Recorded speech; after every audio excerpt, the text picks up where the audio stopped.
Welcome back to Girls Guide to Germany. We're on the 7th episode of this season, and on this episode we have a very important topic that is so important that we're actually sitting on the couch today and not sitting on the floor because we're going to take this very seriously. We have Aziza here today from Expat, and we're going to be talking about financial literacy in German for international women. That sounds very complicated, but it's not. We're going to go over what's important for your first 5 years in Germany, setting up yourself here as an international woman, as an expat, and how to get yourself the most prepared and just securing yourself for the future. So, want to introduce yourself, Aziza? Sure. Thank you, first of all, for invitation and for the opportunity to basically be in your podcast. I'm Aziza Nuridinova, a co-founder of Expat and also initiator of Horbach Experts, a senior financial consultant at Horbach since 2019. 2019 I started at Horbach, and basically when I started, I have said that I saw that there's so many things which were so important, which was not accessible for me when I was studied in Germany, or when I also after my graduation I was working. There's so many question marks for me on when it comes to investments or insurances, what are important things. So when I came to Horbach, I thought, wow, this is the information that I needed, and I had also a network of people who just like me were experts coming to Germany to study, to work, but did not know how to navigate in financial system. So my goal was to make it accessible. First of all, consulting in the language they understand, and second of all, also to see what are specifics about them. Yeah, well, right. Really happy to be here. And Aziza and I have been working together for, I think, 4 years now. We've had many events together with BBA, which is part of this podcast. She's sponsored a lot, had some really interesting talks on finances in Germany, where there's many questions asked that we cannot even, we don't even have enough time mostly for all the questions. If it's your first time listening to Girls Guide to Germany, this podcast was created by BBA Community, which is the biggest communities for international ambitious women in Germany. And we just had an event last night where Aziza was, which should happen tonight. So if we may look a little bit tired, that's why, because we had a really fun event talking about funny dating stories in Germany. My first question is, what are the first key steps to setting yourself up financially as an international woman in Germany in your first 5 years? Right. Key steps is, first of all, I think with having a bank account or having health insurance is just for most of those people who just come to Germany is just mandatory, right? We need to apply for visa. We need to have a bank account. We need to have health insurance. So that's just by default. But after that, when you come to Germany, I think the best thing is to get into the finances. To when you start earning, or when you also as a student, just to see how much you have in mind. To have some plan, right? A structure, to see basically where your plans are. And it doesn't matter, by the way, whether you stay in Germany just for a year or for 2 or for lifelong, right? Or 10 years, just to have certain plan. Okay, what are my goals?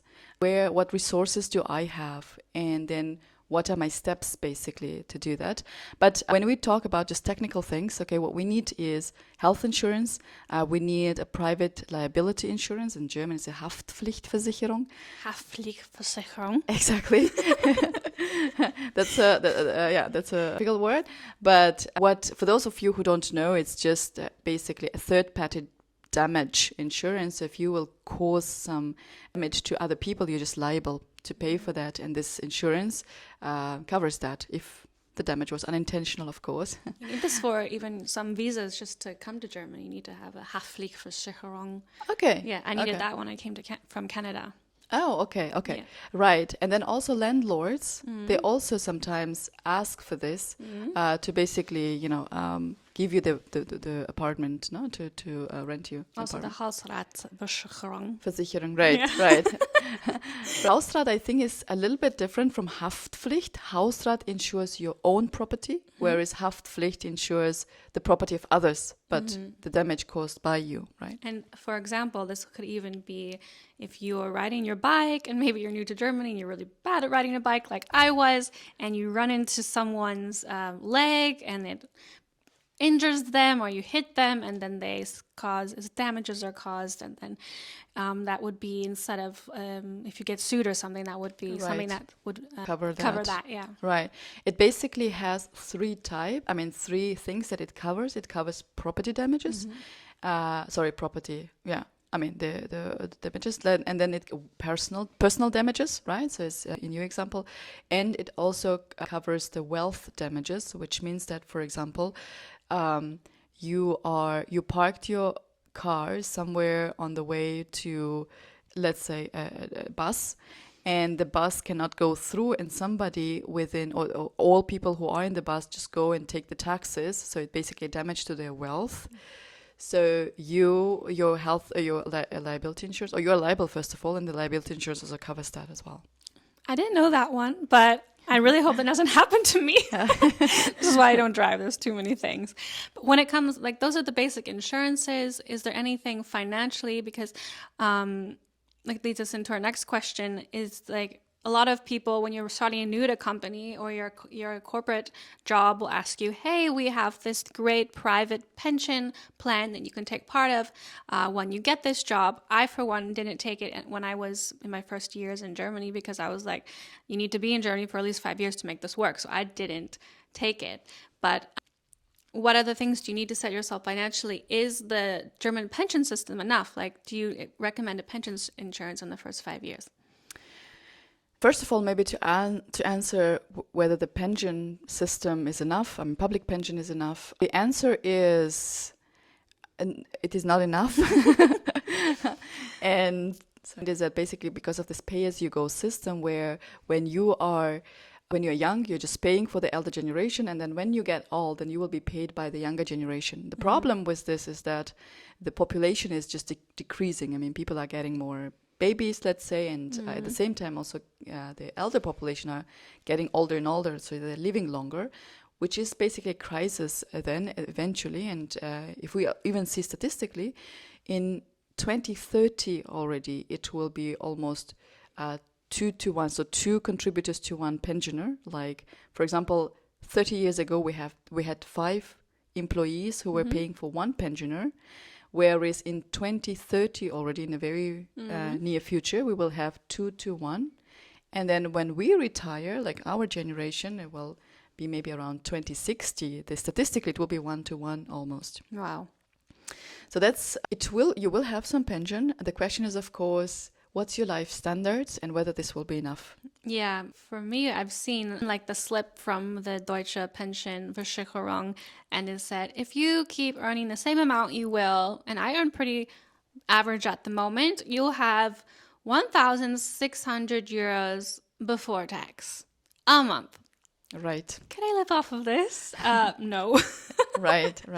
So definitely, if you're planning to stay in Germany more than 5 years, if this is a secure thing, then getting a private pension would be something valuable. Yeah. I think to that also, 1,600 is also, it's like you need to pay taxes on this first. And second of all, also inflation. I think most of people forget a little bit about inflation. They say, okay, well, when taxes will be 200, then 1,400, I still can pay my bills, right? But we are not thinking of, okay, how the life will cost us in 30 years, right? How much will it be? And yeah, and that's basically a substantial difference. 1,400 euros would be maybe like 800 euros now or less. Even less. Yeah, even maybe 700, 600. Yeah. That's definitely scary. So when it comes to choosing a private pension, what's important then? Right. I think important, first of all, is to know how long you are staying, how flexible you want to be, right?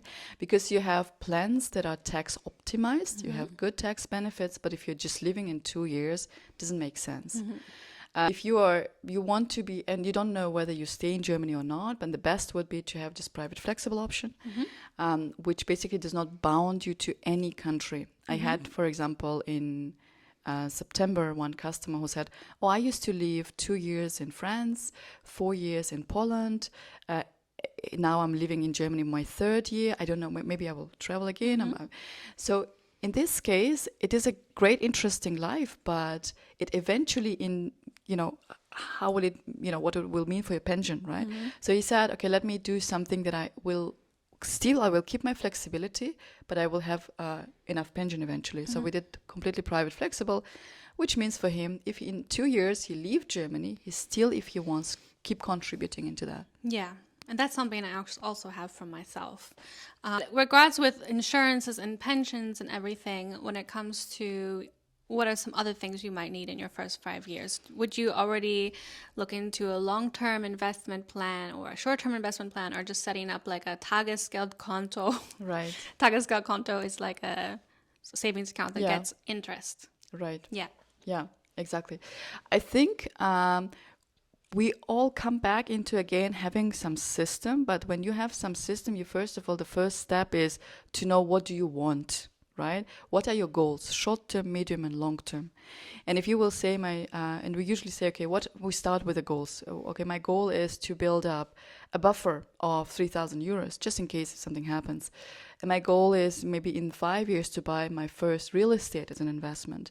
In the retirement, I want to have every month 3,000 euros as a pension. And then when we set the goals, then we see, okay, what resources do you have and how you can split it in a way that eventually in a year you will reach your goal of short term. Eventually in 5 years you will buy real estate. So I think to answer your question is important to know what you want and then to have a plan. And as you mentioned, for example, Tagesgeldkonto, sure, you need to have for this short-term goal a Tagesgeldkonto, which is liquid enough so you can always access that, but also it is just not doing nothing, but it has a very little interest on it, like 3%, I think, or 2.5, yeah. But that 3% or 2.5% can actually make a huge difference, especially if you have a good lump sum of money in there. Yeah. It can buy you a few nice dinners, actually. Yes. Which I've experienced. Right. We already talked about Haftpflichtversicherung, pension insurance, and Hausrat insurance. But are there any other insurances, bigger insurances, that will secure your future in Germany that you would definitely recommend? Yes, I think the insurance, what I'm thinking of, and this is basically the 3 basics, one of the 3 basics recommended is occupational disability insurance. In Germany, I have that one. Okay, great. The Berufsunfähigkeitsversicherung. This is in case if you are not able to work, if something happens, like some health problems happens. Sometimes people just mix it with unemployment insurance. They are paying anyways from brutto, but that's not this. Unemployment insurance is just when you And it only lasts a year. Lose your job. Exactly. And this is lose the job, but the Agentur für Arbeit pays you then 30%. But this is not this one. The occupational disability is if you still have your job, your employer doesn't want you further, but you cannot do this job because of some accident happens or your disease and all of that. And this is basically gives you a certain amount of money every month so that you don't have, on top of the health problems or financial concerns aside. Definitely. And just saying, like, there's many insurances that come with having a corporate job, not being self-employed, that you're just getting through the government, and that's your Krankenversicherung, your public health insurance, if you choose to go public, or your Renten, the pension insurance we just talked, which may not be enough for the future. You also have your Arbeitslosen, which is your job loss insurance. You're care dependent, then you will receive. You receive public Pflege, but Yeah. So those are all the ones that just come with the public thing, but we're just talking about stuff which is beneficial to have on top. Right. And also, which we didn't touch base on, is public insurance and private insurance. A lot of international people come and think that they can come with private insurance with basic coverage, basically emergency coverage. And then they're surprised when they got the private insurance when they move to Germany, and then they have to also pay into the public system. So there's also something to be aware of. And I think I paid double for my first year because I had an emergency insurance from Canada, which covered basically if I was in some kind of emergency, didn't cover doctor visits, but then I also had my public insurance, which I got when I got my job. So has you run into things like this before? Yes. I had also one customer who was just paying, she was overinsured, and it's just because she maybe was not informed well informed. And I think that's also one of the steps, the first steps that you, the best will be just to approach somebody who knows the system, because it will then save a lot of money. Yeah, eventually. definitely. And private and public insurance is a whole other conversation. Right. That would take 30, 40 minutes. Even I'm still confused. But Right. there is the option to take private insurance. But the basics of it is that you need to already be self-employed or earn more than 60,000 euros a year. As an employee? Yeah. Yeah. Yeah. So those kind of things are something you can talk with Aziza about if you're interested. But I've been on public insurance for my whole time in Germany. And I do think public insurance is not as bad as people say. Maybe if you're used to different kinds of insurance from another country where public insurance is amazing, or private insurance, or used to private insurance, maybe the public insurance here is not going to be so amazing. But I've had actually pretty good experience with public insurance in Germany. But private is always an option too. I think the public, just generally the healthcare system in Germany is one of the best in the world, both public and private.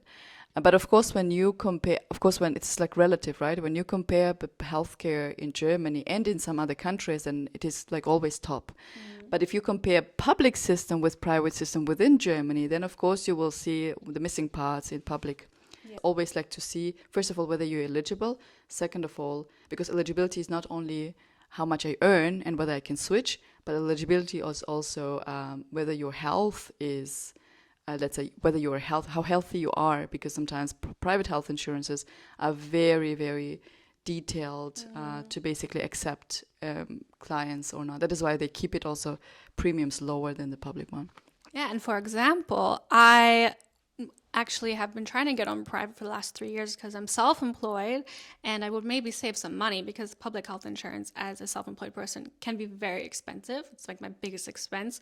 But they won't let me in because I had a surgery 3 years ago, which was also something that was flagged on my report, and they think I'm too high risk, even though I haven't had any symptoms really in the last 3 years, but they're still saying nope. But I literally haven't been to the doctor once in the last 2 years. I think it's crazy, but we'll see. In 5 years, maybe I can get back into private insurance if I want it, but I'm still not 100% convinced about it.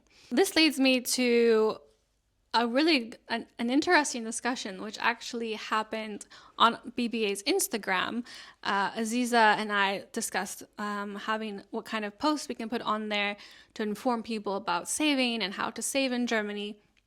I said to her, let's do a post of like if you make 60,000 euros a year in Germany, which if you're living in Munich, Hamburg, Frankfurt, maybe even Berlin now, because Berlin has higher earners, this is kind of like an average salary for a well-trained professional, not a junior position, someone who has a few years experience and coming maybe from Germany from abroad. This is also like the blue card, you need something like, I don't know, do you know the blue card salary? Yeah. They have now a little bit adjusted that, but I think it should be like more than 50,000 euros. Yeah, so 50,000 euros for the blue card, 60,000 euros. It's pretty normal salary in Germany. This post caused a lot of, I would say, shitstorm. This post caused a lot of discussion because a lot of people said like, hey, why are you putting a salary on your page of 60,000 euros? This is not my salary. I'm getting paid way less, maybe 30,000, maybe 40,000 euros. I can't save like this.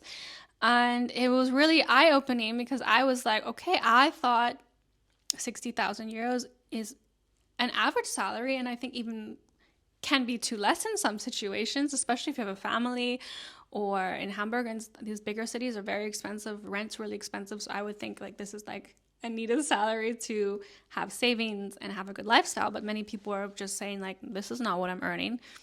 And it was also a red flag for me because I'm like, where is everyone working and getting paid under 40K, which even to get a visa in Germany is really hard with a 40K or less salary. My visa was denied at a 40K salary and I was sent home to Canada. So this caused some things about finances and saving because we put that you need to save at least 50% of your salary. At least 30%. 30% of your salary for short-term, long-term goals and insurances. Yeah. So, but people were really thrown off by this. And when it comes to my savings plan, this is actually very similar to what I'm already doing, but I've been in Germany for a long time. So, I mean, of course, in the first few years of Germany, I was not saving like this, but eventually I put it in the right spots. So now it's all being saved, not correctly, but how I prefer. So what were your thoughts on this post? Yeah, first of all, I think all those negative, let's say, critiques or all of this, I did not see it as negative indeed, because I think it is, first of all, a very good feedback, and it shows also I think it's like two sides, right? The first side is that they also need to see where the salaries are, because we know gender pay gap, right?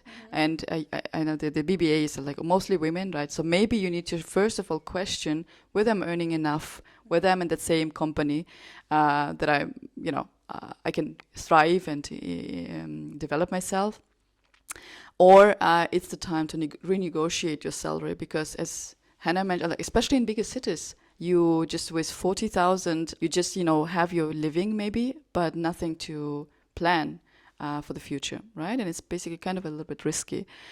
So this is the first thing. The second thing is that I think the message of this post was not that much to focus on nominal figures, how much I earn, how much goes there and here, but I think the message was mostly that you need to have certain, again, system or plan.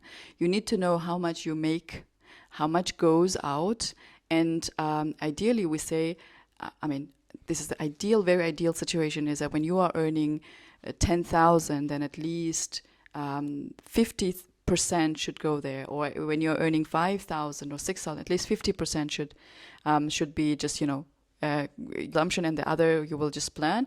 But in most cases, and I consult daily, in most cases this is not what I see, what I observe, because most of the cases, because the rental fees are high, they come and say, we spend, let's say, 60 or 40 or 70%, right? Until 70, it is still okay. When you have consumption of 70%, and then they have the rest 30%, which you can plan for short, medium, and long term, mm-hmm. right?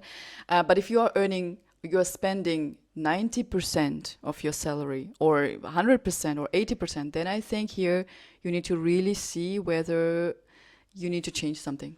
Definitely. And I think when my first years in Germany, I was underpaid, but I also lived with my previous partner who had an okay salary, and we were able to share the expenses, him take a higher percentage, so it worked out.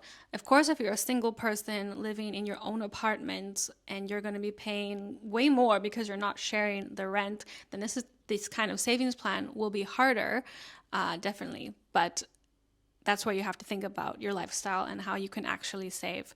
And where in Germany, prices have increased substantially since 2014. Like my rent in Germany when I first came to Hamburg, we think was 1,000 warm for a 64 square meter flat in a really nice neighborhood. And now you would never find that. Now I pay, I think, at least 30% more for just a slightly bigger flat in the same neighborhood, because I moved a few times after some relationship changes. And these are the kind of things that I've also noticed in Germany, is that the salaries are not keeping up with the inflation here either. And that's really sad, because you get a little if you're in a good company, you'll get like an inflation raise every single year, but many companies don't even offer that. And this can be really, really hard. Right. Absolutely. I think it is not only to settle. I mean, it is not only to say, okay, well, I have 1,600 netto, and show me the plan that will, make me rich. This will not work, unfortunately. It is, I think, really to be active yourself and to say, well, is my work worth of that? Or just, set maybe higher standards, mm-hmm. and say, okay, if they don't value me, I just go and find some other company which values me, or I will just go self-employed, of course, at the beginning. Anyways, I mean, it's not all for... And it also depends on your visa status. You can't right. just go self-employed. Unfortunately, you may have to wait until you get the Niederlassenserlaubnis right. and stuff like right. I had to. But definitely, I think a lot of women in Germany struggle when finding a job, is because English is their main language, or another language. Their right. German may not be as high level, and there's not as many jobs, unfortunately, for people who just have English. or don't have strong German. And also a lot of companies do take advantage of this. Right. And you have to watch out for this, because there's been companies that even I've seen, just between an international employee versus a German employee, Right. the opportunities that are different, the salaries are different, and it's all hush-hush, because in Germany, talking about your salary is not something Taboo. that's Right? very It's taboo. And I think that's why this topic, when we put the 60K salary there, caused a lot of discussion, because people were like, oh, there's people who earn 60,000 euros. Yes, there are. And this is, I think, a salary you can definitely shoot for in Germany, in a bigger city. Right.